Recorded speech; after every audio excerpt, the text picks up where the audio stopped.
बोल जयकारा बोल मेरे श्री गुरु महाराज की जय। श्री परमहंस अद्वैत मत श्री ग्रंथ श्री प्रथम पातशाह जी का जीवन। टेरी से आप 13 अक्टूबर 1915 को आगरा पधारे। आगरा से जयपुर गए। यहाँ भी आपने सत्संग के लिए आश्रम तैयार करवाया। राजस्थान का मुख्य केंद्र जयपुर को ही बनाया। आपने सत्संग वृष्टि से जन जन के अंदर एक जागृति ला दी। सत्य पथ दर्शाकर भूली भटकी मानवता को सन्मार्ग पर लगाया। पुनः आपको टेरी निवासी लेने के लिए आए। तब आपको हाट से होते हुए टेरी पधारे। श्री परमहंस दयाल जी टेरी को अपने वचनामृत से लाभवंती कर रहे थे। आपकी महिमा आसपास के क्षेत्रों में फैल गई। एक दिन पंडित भगवान दास जी नरयात निवासी आपके श्री दर्शनों को टेरी आए। भक्ति तथा वैराग्य की अवस्था में आंखों में आंसू भरकर श्री चरणों में प्रार्थना की कि महाराज, मेरा उद्धार तो असंभव नजर आता है। मैंने ऐसे ऐसे कार्य किए हैं जिनका वर्णन नहीं किया जा सकता। लाखों जीव शिकार में मारे हैं और क्या क्या विनय करूं। जब उनके संबंध में सोचता हूँ तो निराश हो जाता हूँ। श्री परमहंस दयाल जी ने उन्हें धैर्य देते हुए फरमाया कि अब आप उनका कोई भी ख्याल दिल में ना लाएं और निरंतर भजन अभ्यास करते जाएं। आपका अवश्य उद्धार होगा। देखो, वाल्मीकि जी डाकू थे। उन्होंने अनेकों मनुष्यों का वध किया। राम राम की जगह मरा मरा जपा, अर्थात अजपा जाप के अभ्यास से ऐसे उच्च कोटि के संत हुए कि उन्होंने श्री रामचंद्र जी के जन्म से हजारों वर्ष पहले श्री रामायण लिख कर रख दी। और श्री रामचंद्र जी की धर्म पत्नी सीता जी भी उनका पानी भरती थी। फिर आपका तो ब्राह्मण का शरीर है। यदि आप भजन करोगे तो आपकी मुक्ति में क्या संदेह है। श्री कृष्ण चंद्र जी महाराज जी ने भी फरमाया कि जब शूद्र और वैश्य सबका उद्धार होता है तो हे अर्जुन, तू ही क्षत्रिय है। तेरी मुक्ति और उद्धार में क्या संदेह है। श्री परमहंस दयाल जी ने पंडित भगवान दास जी को फरमाया कि आप भजन ध्यान में लगे रहो, धीरे धीरे सब ठीक हो जाएगा। एक बार आप जयपुर में विराजमान होकर सत्संग प्रवचन कर रहे थे। भगत मंडली एवं जिज्ञासु जन श्री चरणों में बैठकर वचनामृत का रसपान कर रहे थे कि एक फकीर आपके सामने आया। आपने पूछा, फकीर साहब, बड़ी मुद्दत बाद आए, इतने दिन कहाँ रहे। उसने बड़े गर्व से कहा, बाबा, यूं ही तो 6 वर्ष व्यर्थ नहीं किए। आखिर एक सिद्धि तो प्राप्त कर ही ली। जिस इरादे पर चले थे तो भटकते ही रहना था क्या। कुछ पाना चाहिए सो पा लिया। आपने कहा, आखिर कौन सी बड़ी शक्ति प्राप्त कर ली।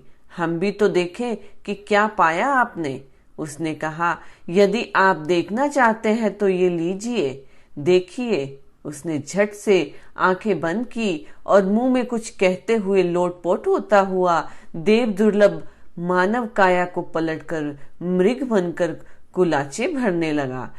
कभी इधर भागता तो कभी उधर।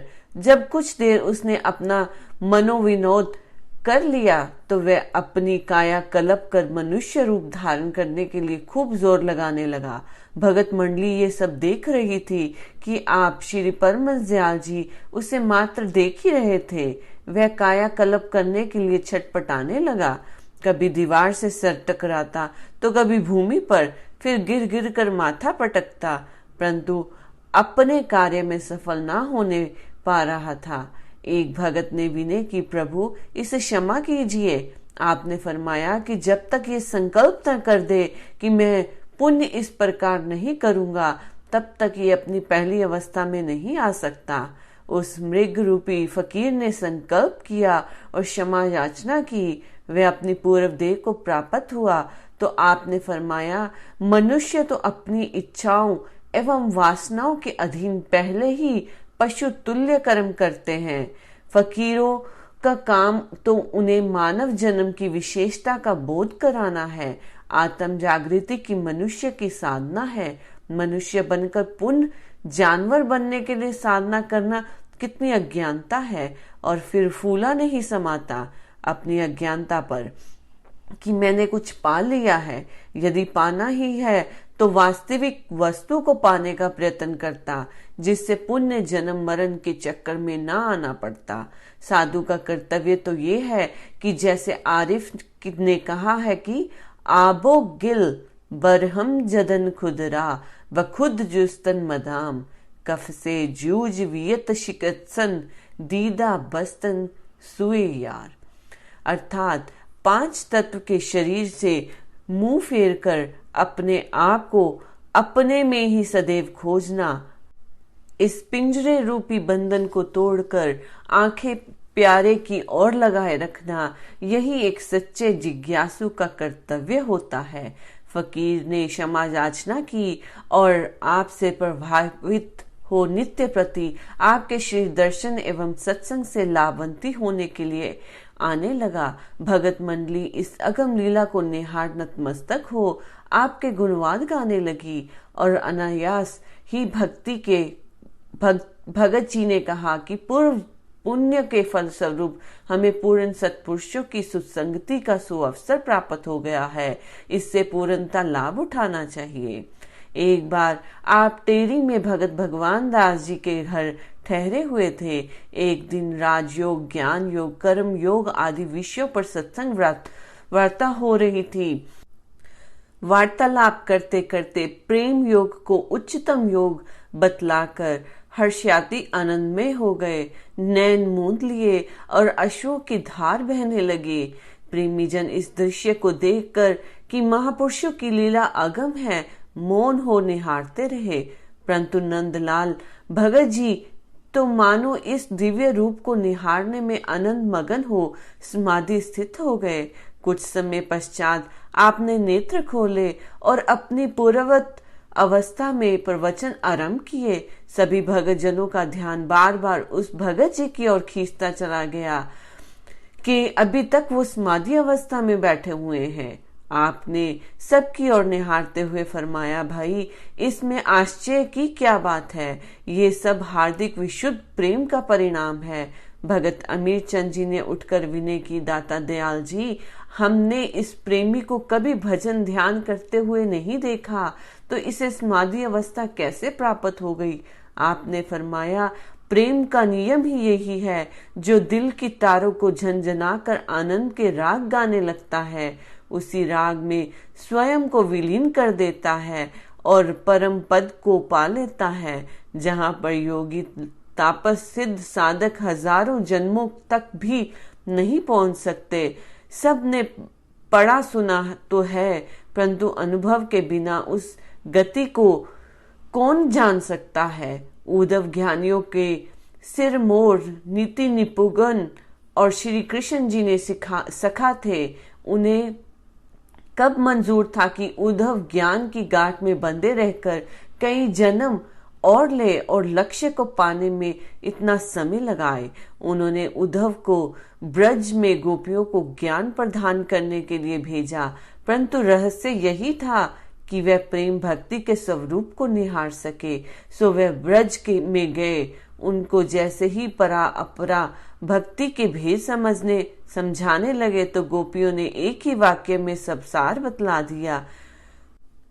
कान भय प्राण में, प्राण भय कान में, हिये में न जाने परे, कान है कि प्राण है।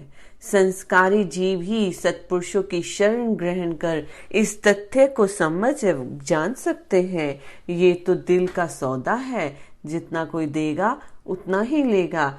अच्छा तो भगत जी, इस प्रेम का प्रत्यक्ष प्रमाण फिर कभी आपको देखने का सौभाग्य प्राप्त हो जाएगा।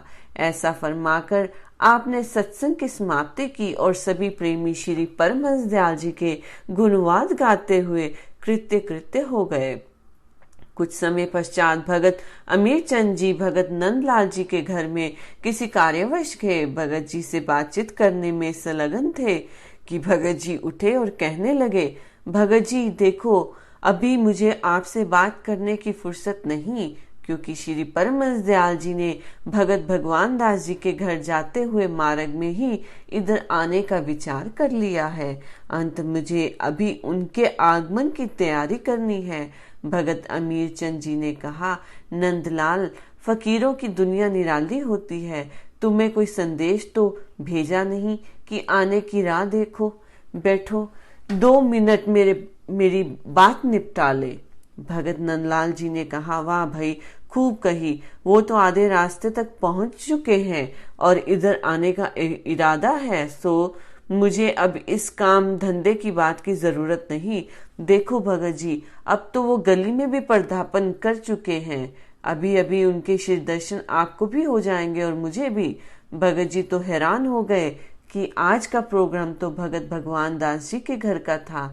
श्री परमहंस दयाल जी उसी समय में उधर कैसे आ रहे हैं? लगता है भगत जी भुरा गए हैं। देखता हुआ वे इधर आ भी रहे हैं और या नहीं। भगत अमीर चंद जी सीढ़ियों से नीचे उतरने लगे। भगत नंदलाल जी ने कहा, ठहरिए भगत जी, अब तो नीचे ड्योढ़ी में पहुंच चुके हैं। मैं भी आपके साथ चलता हूँ।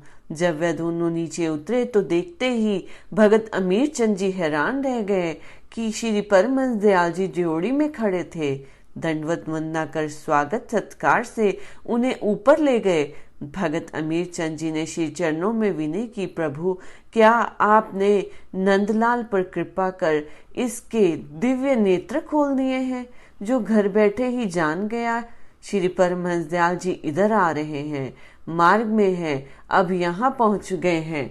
आपने कहा, भगत जी, ये इसके हार्दिक विशुद्ध प्रेम का परिणाम है। घर गृहस्थी के कार्य व्यवहार करता हुआ भी ये हमारे ध्यान में विभोर रहता है। जब दिल दर्पण बन गया तो उसमें प्रतिबिंब नजर आएगा ही। हमने आपसे कहा था कि प्रत्यक्ष प्रमाण मिलेगा, वही प्रमाण आज आपने स्वयं देख लिया। अंत दिल को प्रेम भक्ति में रंग लो, पुण्य संसार में रहने का आनंद लो। यही जीवन का सार है और यही जीवन का लक्ष्य है। भगत जी ने श्री चरणों में दंडवत कर प्रेम भक्ति की भिक्षा मांगी। श्री परमहंस दयाल जी ने मुस्कुराते हुए आशीष दी। बोलो जयकारा बोल मेरे श्री गुरु महाराज की जय। बोलो श्री परमहंस दयाल जी की जय।